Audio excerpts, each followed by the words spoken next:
When you talk about different types of asset classes that maybe are a little bit different when it comes to establishing a different type of portfolio, what are some examples of those other asset classes you consider when analyzing building a portfolio for someone? Yeah, good question. So most portfolios, if you were to ask a customer or a client, the SEC requires that we as fiduciaries, that we establish a risk score for every client.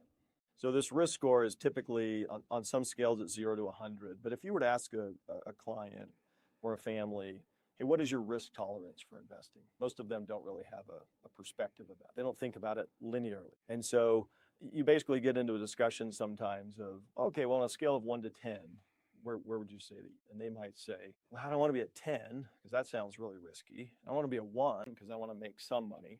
So they land somewhere in this 5 to 6 range, right? And especially if you're sitting down with the husband and the wife or partners, one of them is over here, one of them's here, and they all usually settle somewhere in the 5 to 6 range. Well, what does that mean? That means that if you're a risk score of 5, that means as a fiduciary, the SEC says, well, boy, you better diversify that. And you better make sure that they have a structure in place that if the market does X, that they're not necessarily going to lose everything.